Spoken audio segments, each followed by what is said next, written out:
Inaanyayahan ko po kayo sa isang katahimikan at ipagdasal po natin ang lahat ng may sakit.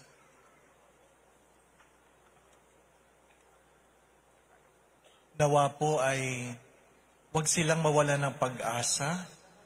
Ang kanilang mga pamilya ay huwag mawala ng pag-asa.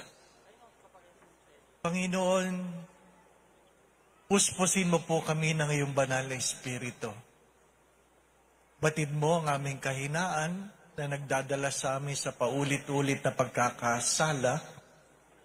Dagdagan mo po ang aming pananalig at pananampalataya sa iyo.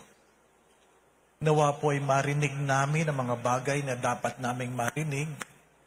Makita namin ang mga bagay na dapat naming makita upang magawa namin ang mga bagay na dapat naming gawin.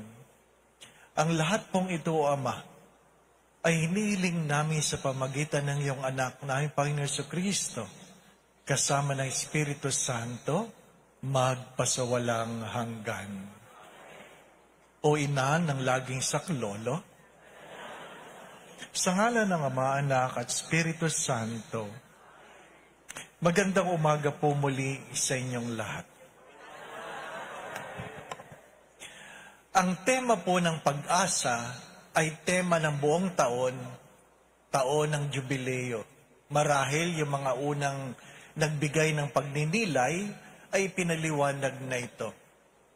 Pero gusto ko pong pagtuunan na ang pag-asa ay hindi tungkol sa tao, hindi tungkol sa karanasan, kundi sa isang Diyos.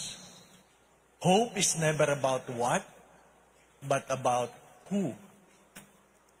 About who. Mga minamahal na mga kapatid, pinapaalala po sa atin ng banal na kasulatan na ang Diyos ay sumasa atin.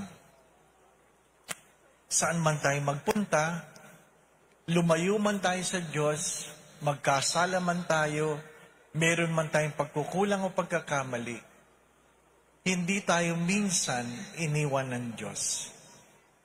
At gusto ko po yung anyayahan kayo sa katotohanan ito, na minsan hindi ka iiwanan ng Diyos. Nasabi ko na po ito sa maraming pagkakataon na minsan ako po ay na-depress. Isang pari na dapat pinagkukunan ng lakas, isang pari na pinagkukunan ng inspirasyon, pero na-depress ako. Ayaw kong kumain, ayaw kong lumabas ng kwarto, ayaw kong makipag-usap. Na-depress ako.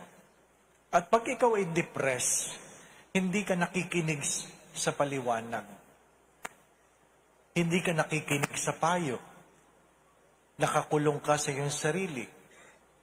At sa mga araw na yon, dalawang bagay lang ang pinanghawakan ko dahil hindi ko naiintindihan ang nangyayari sa aking sarili. Ano yon? Palagi kong sinasabi sa Diyos, Lord, alam kong mahal mo ako at alam mong mahal kita.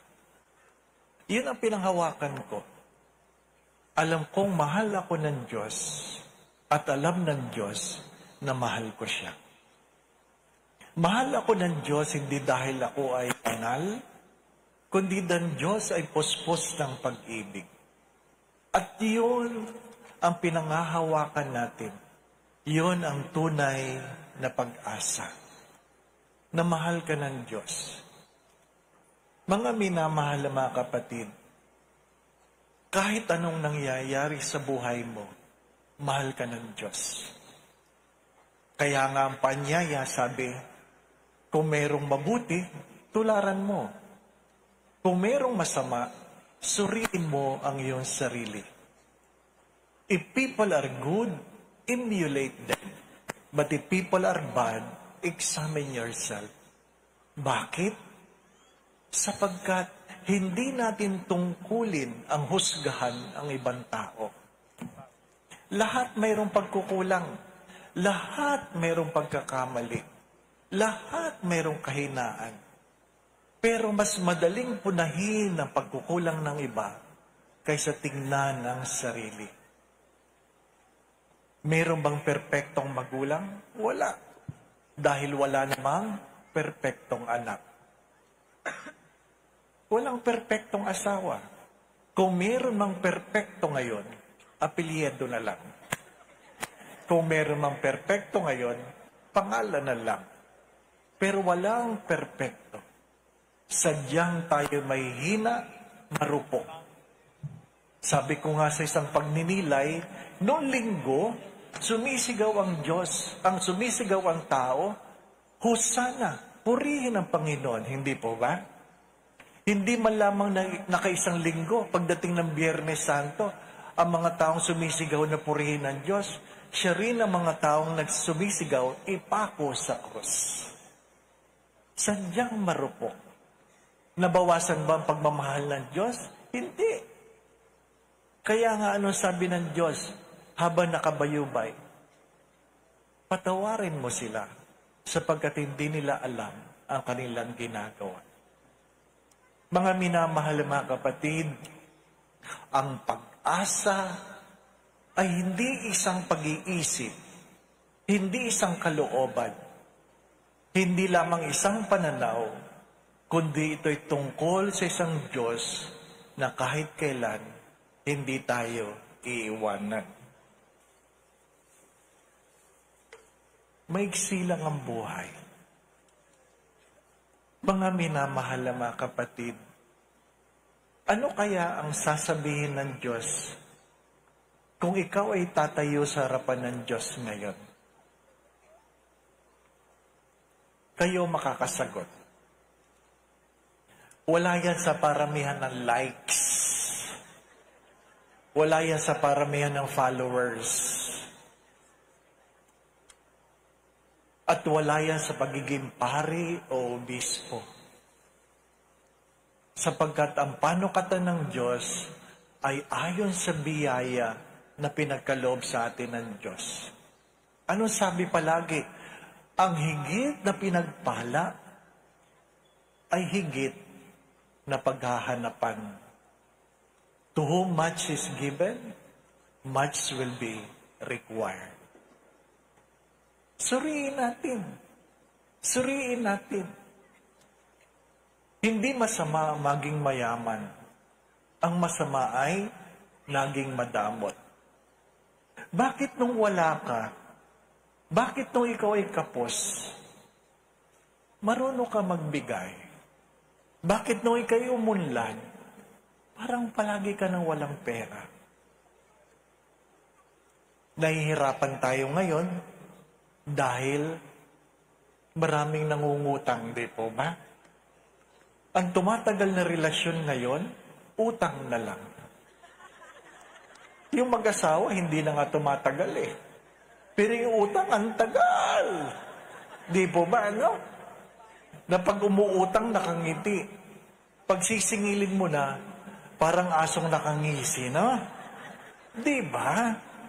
Kaya nga, palagi ko yung pinapaalala pag ako'y nagkakasal. Pwede ba? Huwag na kayong gumastos sa dami ng bulaklak. Huwag na kayong gumastos sa mga bagong damit na hindi nyo noon palagi masusuot. Yang damit na yan, ang mahal-mahal, minsan mo lang may susuot. Bakit? Pagkatapos ng isang linggo, di ka nakasya eh. Di ba ba? Ano? Yung iba, mag-hire pa ng quartet. Bakit? Gusto ng drama. Mahilig tayo sa drama na habang isinusuot ng sing-sing, mayroong background, di po ba, no? Isuot mo na ang sing-sing. Titingin pa sa quartet. Para ano? Para tumugtog na di ba? Kasi nga naman, feel na feel. Isuot mong sing-sing na ito. Tanda ng aking pag-ibig. Sa hirap at ginhawa, sa pagkakasakit at kalusugan, sa kamatayan, mauna ka sana. Di ba, na? Alam na alam yan. Kaya sinasabi ko doon sa mga dalaga, hoy, kung kayo nagdadasal na makapag-asawa, pag nilayan niyong mabuti. Ano po? Kasi yung mga dalaga at binata, gustong-gustong mag-asawa. Yun namang may asawa, gustong-gustong mamatay na ang asawa. Di ba? Hindi mo kailangan mag-asawa. Pwede kang magpari. Yan. Oh, pwedeng magpari. Pag ikaw ay gwapo, matalino, madasalin, o yung may mga boyfriend na gano'n, sabihin mo, magpari ka. Yung iba, magaling kumanta, no? Grabe. Ako, tagapalakpak lang ako eh. Di ba, ano? Mahal na mga kapatid, darating ang araw, huhusgahan tayo ng Diyos. Kaya nga, anong paalala? Sana hindi lang panahon ng Kwaresma. Ang ano? Tayo ay nangungumpisal. Nangungumpisal. Huwag kayo matakot kay Father. Sa Greenbelt, ang dami nangungumpisal. Hanggang alas 12 ng hating gabi. Mga hindi yung taga doon. Pero alam ko kung bakit doon nangungumpisal yon. Hindi nila kilala ang pare. Di ba, ano? Kaya pag may kumpisa lang bayan, nasa labas ako, hindi ako sa loob ng confessional. Bakit? Sa confessional, hindi sila kita. Sa labas, kita sila. Sabi, ay, makikilala ako. Di ba? Nung minsan, pupunta ako sa confessional, nakita ko yung kaibigan ko, nakapila. Nung siya na, binago niya ang boses niya, sabi, bless me, Father, for I have sinned. Tumigil ka nga, kilala kita. Bakit ba? Natatakot ka na maalala ni Father ang kasalanan mo? Sa dinami-dami na kaming problema, hindi na namin iisipin yan. Di ba? Yung ibang mag-asawa, sasabihin pa nung isa, yung kinumpisal po ng asawa ko, sinong asawa mo? Yung nauna po sa akin. Wala tayong pakialaman, nanay. Wala. Kung anong kasalanan ninyo. Di ba? Hindi ako nung umpisal, Father. Bakit? Wala akong kasalanan. Dapat ka mangumpisal. Yan ang kasalanan mo. Hindi ka nagkakasala. Hindi po ba, ano? Feeling natin, hindi tayo nagkakasala. Yung iba nga eh, nangungumpisal na, nagsisinungaling pa eh. Hindi po ba, ano? Mga minamahal na mga kapatid, go to confession because the sin that God forgives, He will forget it. What have I forgiven? I have forgotten. Go to confession. Hindi ako marunong mangumpisal, Father. Tuturuan ka ni Father. Sabihin mo lang, hindi po ako marunong mangumpisal. And the priest will guide you. Avail of the grace so that you will be able to avail the indulgence. Avail of the grace. Mga minamahal na mga kapatid, huwag matakot.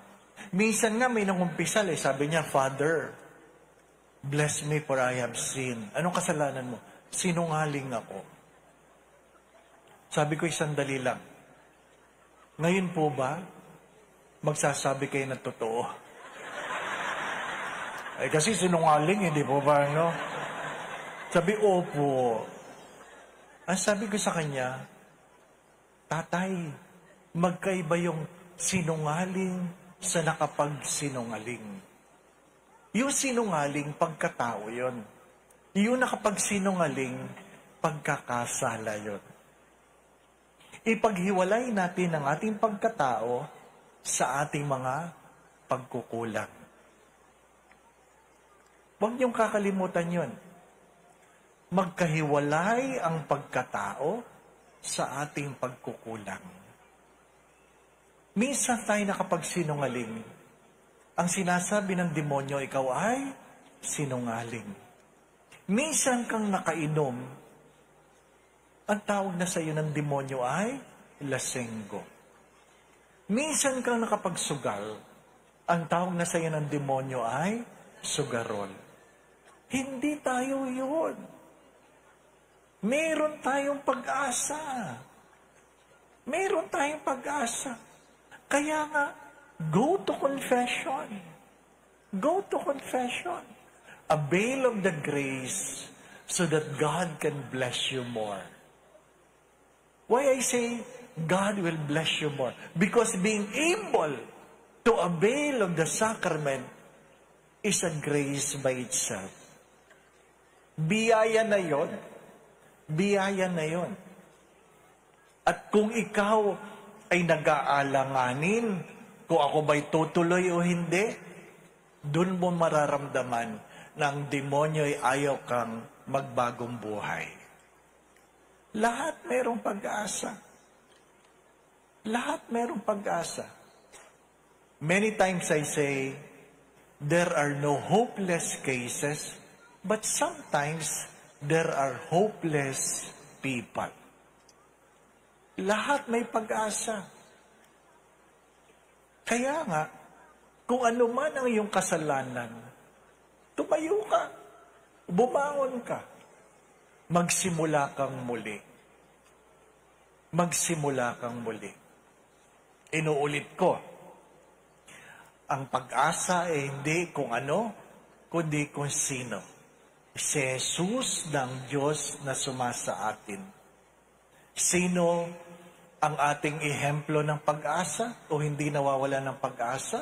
Ang ina ng laging saklolo. Pangatlo, huwag mong kakalimutan darating ang araw na tatayo tayo sa paghuhusga ng Diyos.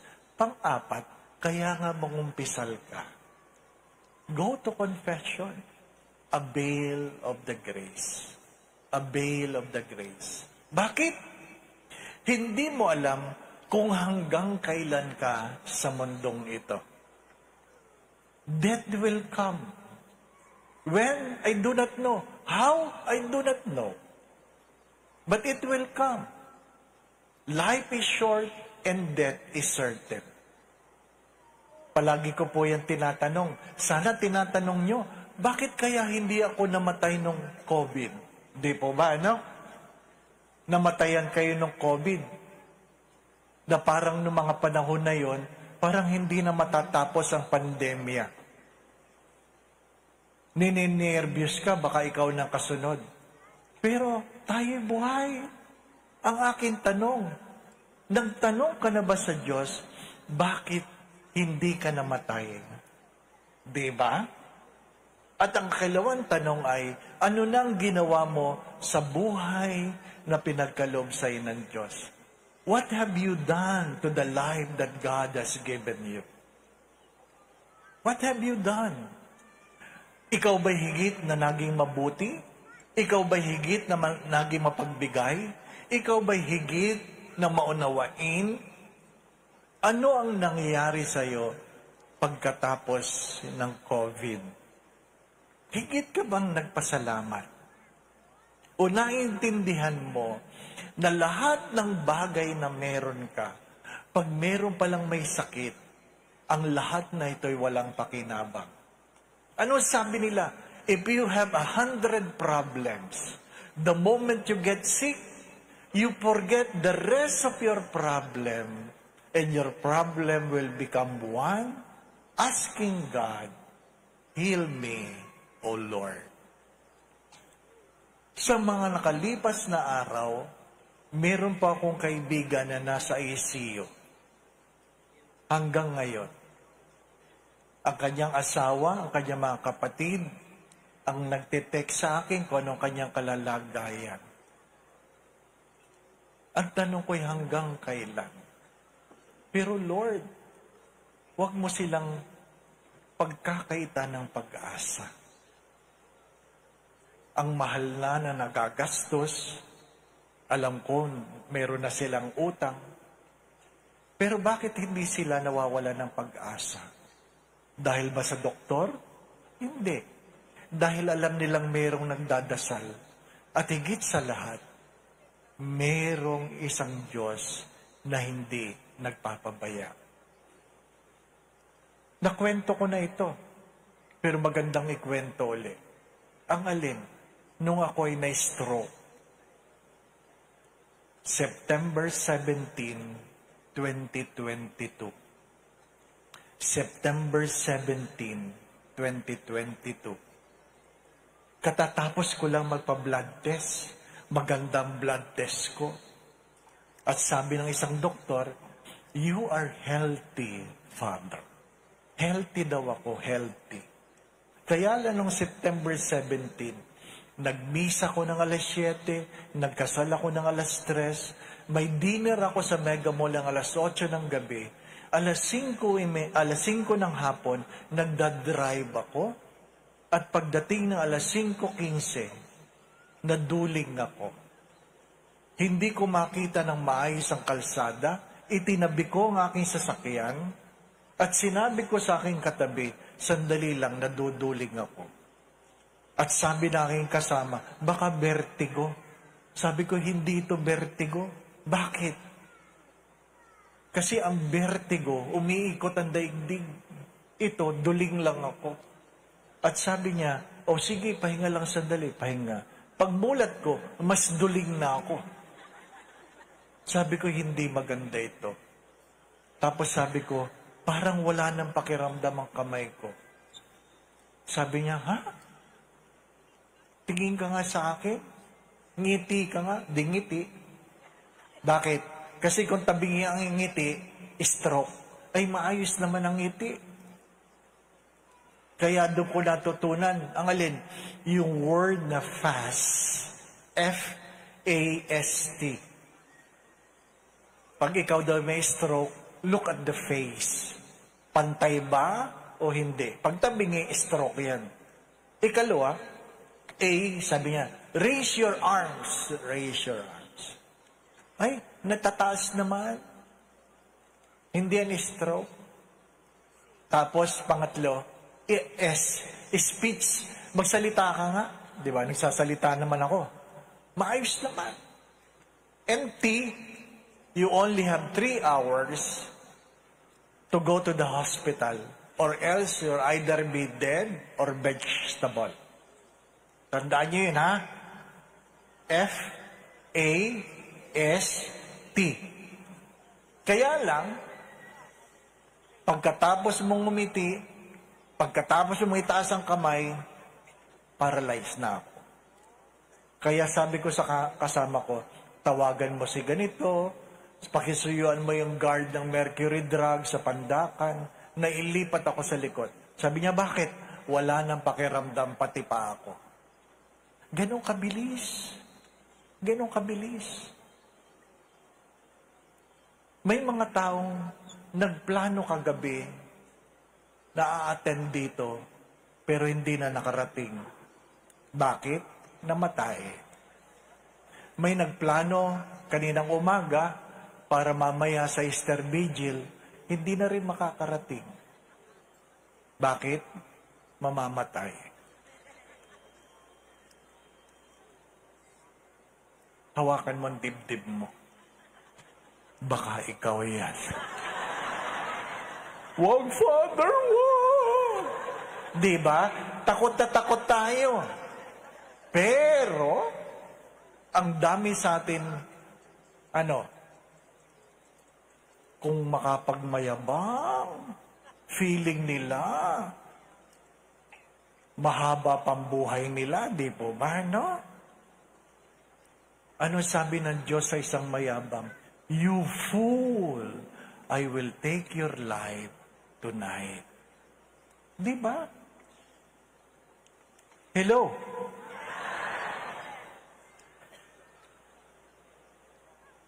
Huwag kayong mayabang.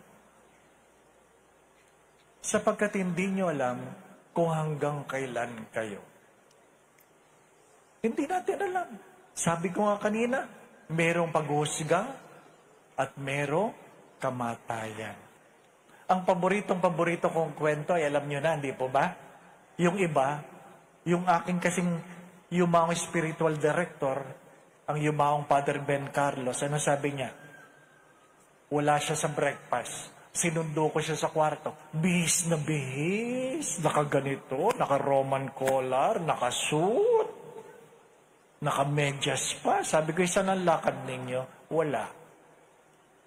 Ay, ba't kayo bihis na bihis? Sabi niya, kasi kagabi, nahihirapan na ako huminga. Ay, ano ngayon? Nagbihis na ako. Para saan? Para pag dinatnan niyo ako, disente. Di ba, no? Oh, maganda din naman yon. Kaya ang aking isang hamon, mamayang gabi, magbihis kayo. Tatawa-tawa kayo. Hindi niyo naman kaya. Di ba, no? Practice lang ba? Practice. Piliin mo na yung damit na gusto mo isuot sa kabaong. Oo, totoo yun. Practice lang, practice. Isuot mo yan. Tapos katabi mo ang asawa mo. Takutin mo, takutin mo. Sabi mo, practice lang ito, practice. Oo, tapos halikan mo ang mister mo. Yapusin mo lang todo. Sabihin mo, mahal na mahal talaga kita. Kung ano man ang iyong pagkukulang, pinatawad ko na. Huwag mong kakalimutan. Mahal na mahal kita. Sasabihin ng asawa mo, bakit? Feeling mo mamamatay ka na? Ang sagot mo doon eh, ikaw. Para magpakabuti, hindi po ba, no? Kasi pag tayo malapit na, saka lang tayo nagpapakabuti. Saka lang nagpapakabait pag malapit na. Sino nakakalam na mahaba pa kayo? Di ba? Maiksi lang ang buhay. At palaging sinasabi ninyo, sana kunin ako ni Lord habang, natutulog. Sana kunin ako ni Lord habang natutulog. Bakit? Ayaw na nang maghirap. Di ba ba, no? Ayaw na kunin na kagad tulog. Di ba ba, no? Ayaw mo na daganan ka ng building, ayaw mo na sagasaan ka, ayaw mo na susunog ka. Di ba ba, no? Gusto mo natutulog. Oo. Kaya ngayon, mayroon dito kukunin ni Lord. Masarap ang tulog eh. Madilim, di ba, no? Madilim. Mamaya pag tayo, pag hindi tumayo, bless mo na kagad. Bless! Di ba? Kaya nga sa mga misa, may namamatay na eh. Oo. Kasi kung kailan misa, saka matutulog. Di ba? Unang pagbasa, unang pagtulog. Ikalawang pagbasa, pangalawang pagtulog. Humiliya, mahaba-habang pagtulog. Kitang-kita ka naman ni Father, nakanganga ka. Tapos sabi mo, tapos nakatingin sa'yo si Father, sabay ngiti. At pagkatapos ng misa, lalapitan mo pa si Father, Father, ang ganda ng homily mo. Diba, no? At sasabihin ni Father, ano sinabi ko? Ano sagot mo? Basta. Hoy, tumigil ka. Mamamatay ka rin. Maiksi lang ang buhay. I always say this, life is only 70, 80 for those who are strong. But my brother, last February, passed away at the age of 65. Can you imagine? Ni hindi ko inabot sa hospital.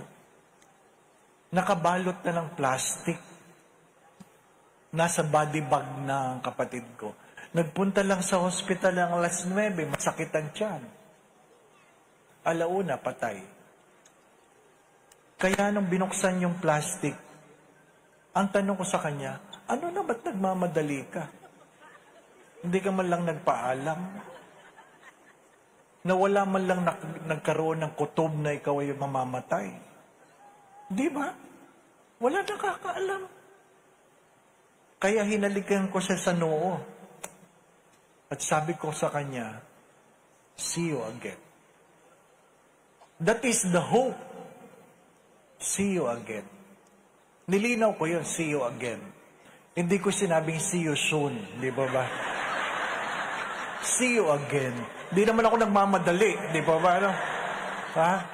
Kahit magkapatid tayo, alam ka naman, di ba? Ano? See you again. Ha? My dear friends, my brothers and sisters, life is short and death is certain. Anong pamamaraan? Anong alalahanin ng tao tungkol sa iyo? You came with nothing, you will live with nothing, but you will be able to leave behind a legacy. Isang alaala. Anong aalalahanin sa iyo ng iyong mga mahal sa buhay? Paano kanila nakilala? Ano ang kanilang pagkakilala sa iyo? Anong pagkakilala ng ibang tao sa iyo? Diba? Taong simbahan ba yan? Anong klaseng taong simbahan? Kayo ang nakakaalam. Ano ang inyong isasagot?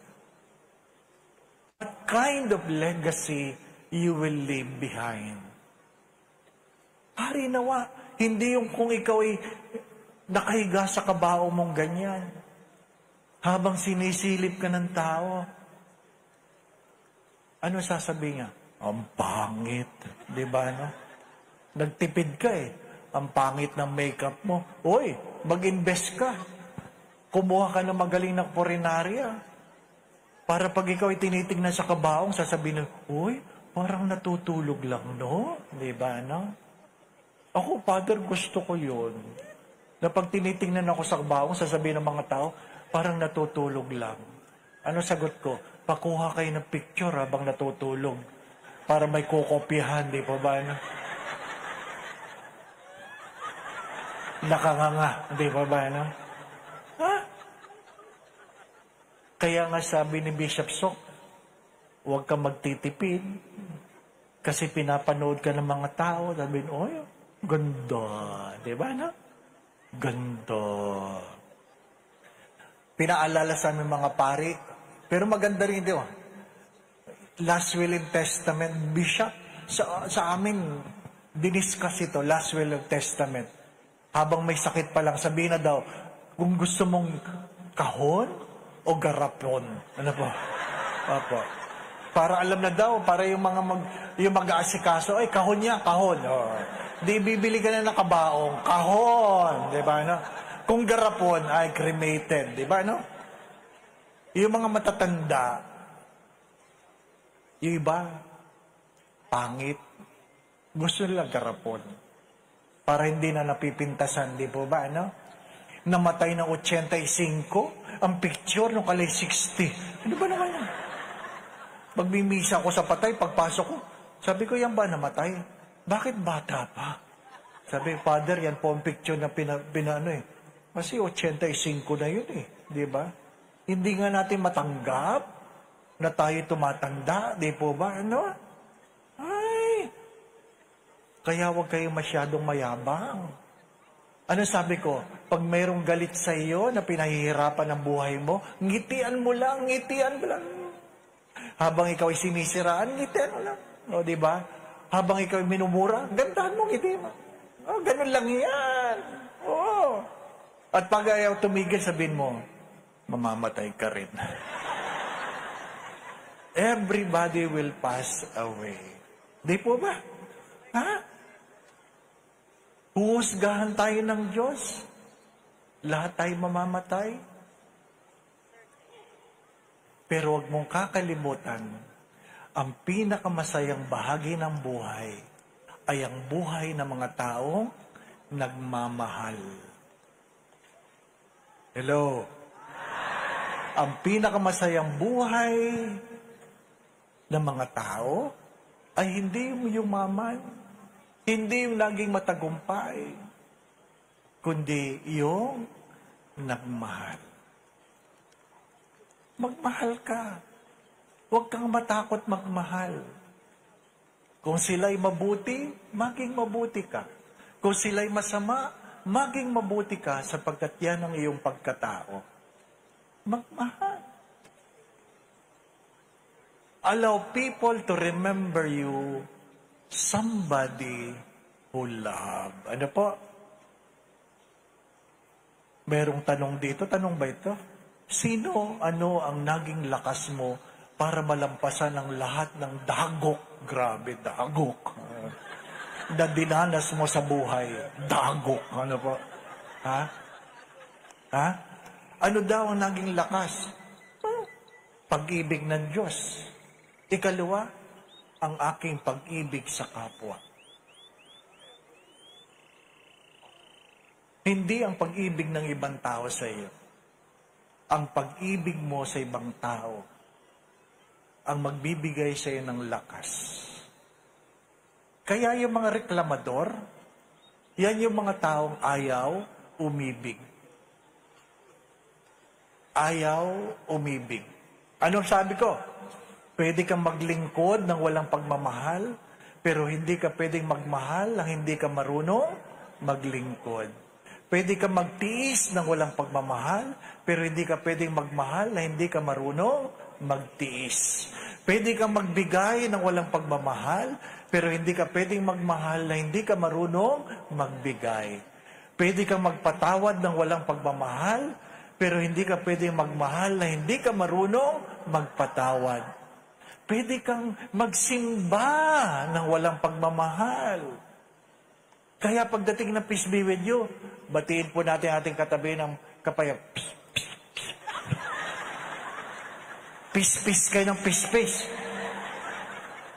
Kaya kumalat ang COVID. Kasi yung laway mo, talsik ng talsik. Ang hirap. Pwede kang magsimba ng walang pagmamahal, pero kahit kailan, hindi ka pwedeng magmahal nang hindi ka nagsisimba. Sapagkat ang pagmamahal ay sinusukat sa pang-araw-araw na pakikitungo sa ating kapwa. No?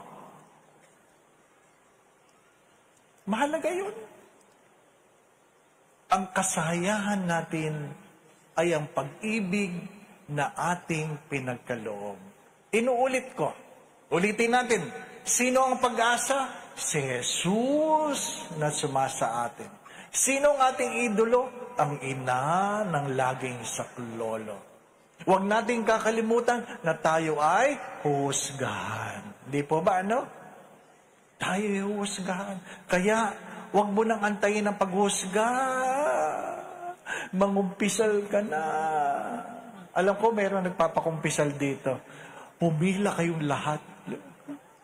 Oh, pilaan nyo lahat si Father para makita ni Father. Ay, haba pa.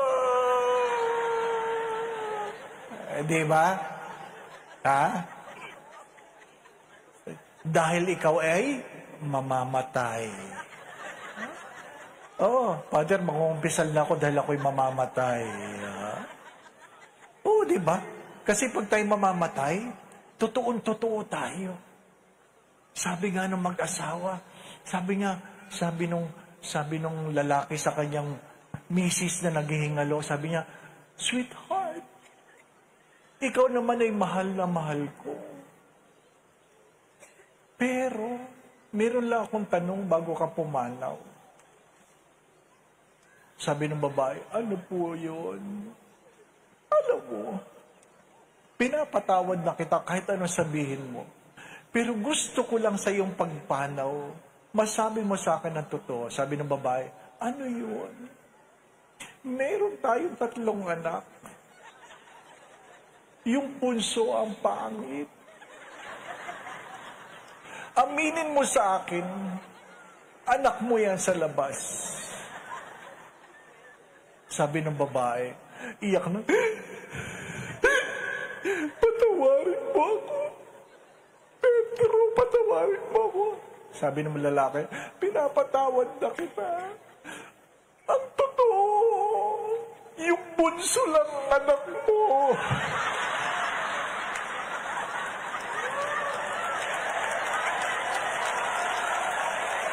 O, di napalabo, di ba, no? Nilait mo yung palang anak mo. di ba? Ha? Mamamatay ka rin, di po ba? No? Kaya mahalaga, mabuhay sa pag-ibig. Minsan lang ang magpakailanman. Ay, ganda, no? Minsan lang, di ba? Hindi yung kakantahin ninyo. Mayroon akong pinagalitan sa kasal. Isipin mo ang kasal, ang tugtog, bakit ngayon ka lang? Ah, sabi ko, ano ba naman yung kalukuhan mo ngayon? Pangkabit yan eh, pangkabit. Kinakasal ka pa lang, pangkabit na kagad. Ay, Father, di ko alam, maganda kasi ang tono. Mahilig tayo sa magandang tono, hindi mo naman tinignan kung anong mensahe, di po ba, ano? Bakit ba pag naglilibing ang palagi kinakanta, hindi kita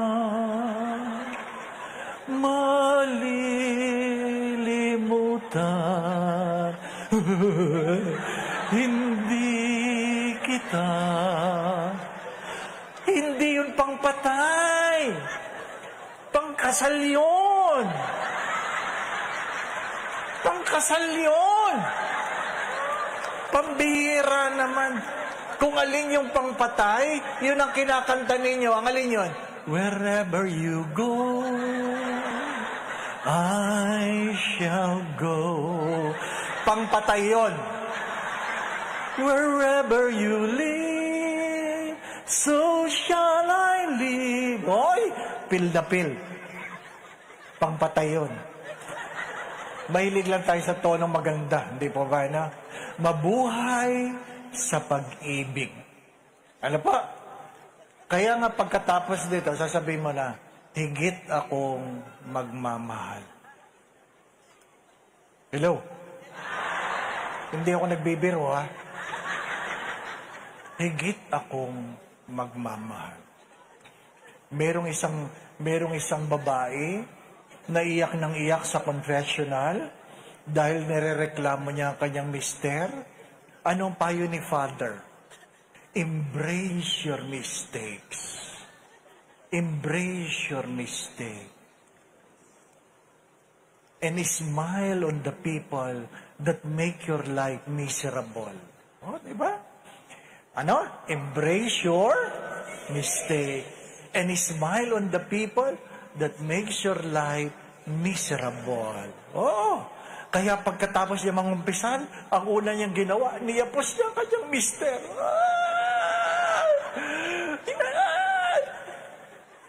Sabi nung mister niya, bakit? Tapos sabay ngiti ng babae. You are my mistake. And you make my life miserable. Smile, because smile is the beginning of love. Oy, kahit ang Santo Papa, sinabi po yun. Smile to the people that makes your life difficult. Kaya pag meron kang nahihirapang pakisamahan, ngitian mo lang. Oo. Sa parokya pa man din, ang dami nating nahihirapang pakisamahan, no? Kung nahihirapan ka kay Father, ngitian mo lang.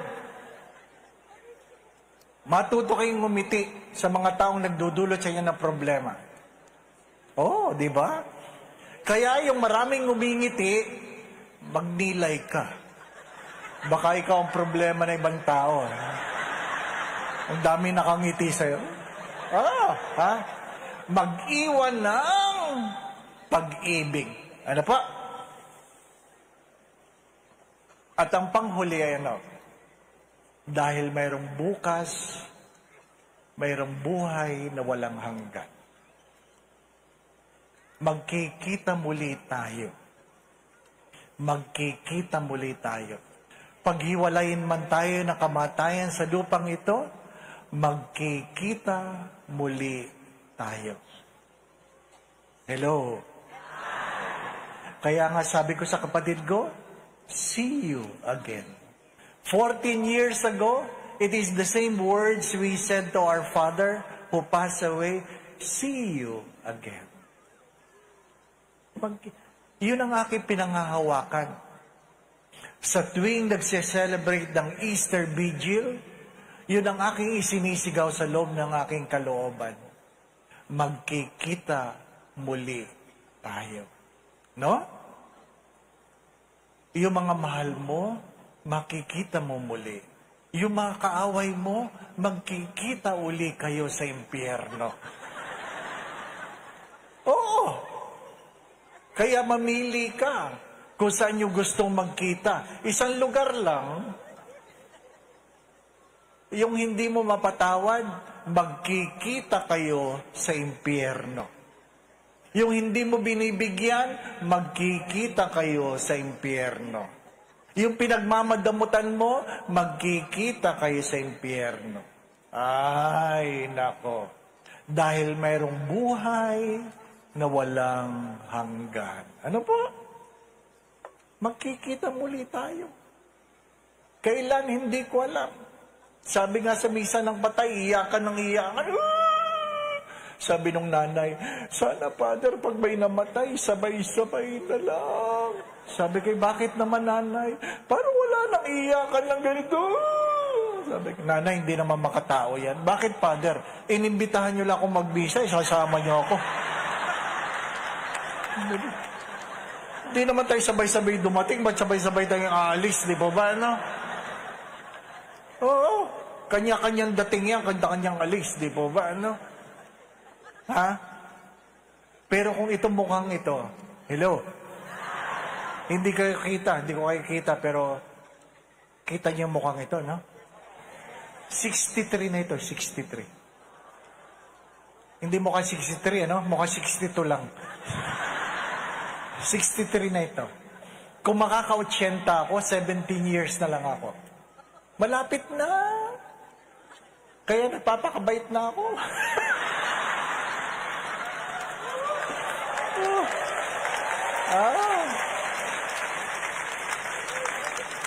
17 years na lang, maiksi lang yun. Ay, yung kapatid ko, 65 ka agad eh. Naku naman, di ba? Pero kung 17 years na lang ito, sigurado ko yung sa inyo mas malapit na. Aba, kailan pa kayo ayusin nyo ng buhay nyo. Ano po? Mamili na kayo ng damit. Huwag kayo tawa ng tawa. Ha? Pag kayo nag-birthday, pag kayo 70, hello? Yung mga 70 dito, pag kayo nag-birthday, huwag na kayo maghanda. Huwag na kayo magpa-party pag kayo 70. Ha? I-donate nyo na lang kay Father Ronnie yung pera. Oo, pag kayo nagpa-party na 70, ha? Mag-iingay kayo.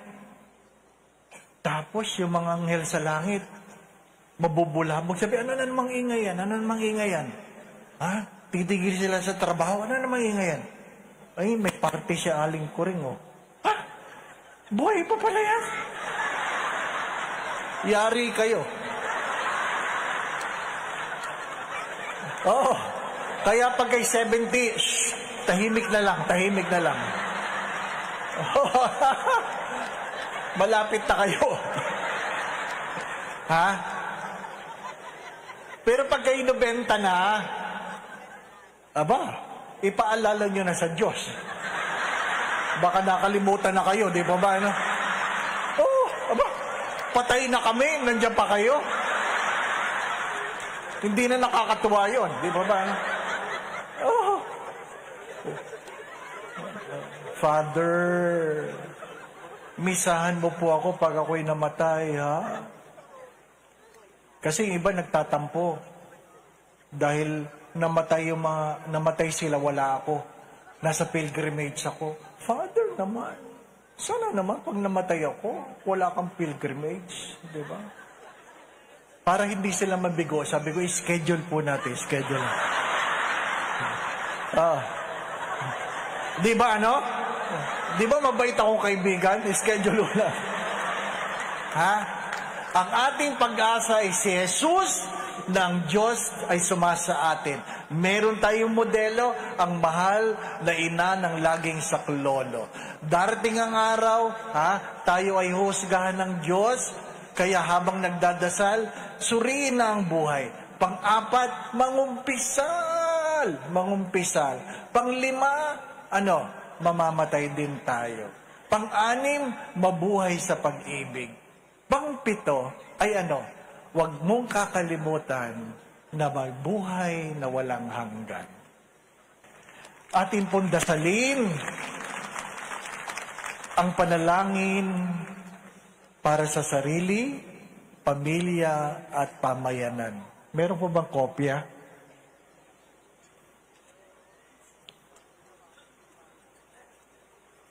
Yan. Meron po akong kopya. Salamat po. Nagdulot ka ng pag-asa. Magsitayo po tayo at sabay-sabay po nating dasalin. Ano po? Sa ngalan ng Ama, Anak at Espiritu Santo, together, Diyos, pag-asa, aming mahal na Ama, lumalapit ako sa iyo ng may pagsamba at pagpapakumbaba. Panginoon, ipangako mo na kailanman ay hindi mo ako iiwan. Kaya't buong puso kong ipinagkakatiwala sa iyo ang lahat ng aking takot at pangamba. Nananalig ako sa iyong walang hanggang pag-ibig. Yakapin mo ako, Panginoon, at ipanaranas sa akin ang iyong biyayang nagpapabago ng buhay. Para sa aking sarili, idinudulog ko lakas upang mapagtagumpayan ang aking mga pagsubok, karunungan sa aking mga pagpapasya, kapayapaan at kagalakang lampas sa aking pangunawa. Para sa aking pamilya, dinadalangin ko pagkakaisa, pagmamahal at pangunawa, proteksyon at patnubay sa tamang landas, katatagan at sapat na biyaya sa aming pangangailangan. Para sa aking kakayanan, isinasamo ko kagalingan at pagkakasundo ng mga nagdurusa, inspirasyong maglingkod ng may malasakit, gabay para sa aming mga pinuno sa matuwid na pamamahala, kapayapaan at pagkakaisa sa aming paligid. Panginoon, kung naaayon ito sa iyong kalooban, dinggin mo ang aking panalangin. Lubos akong nagtitiwala sa iyong tamang panahon at dakilang plano. Amen. Sa ngalan ng Ama, Anak at Espiritu Santo. Amen.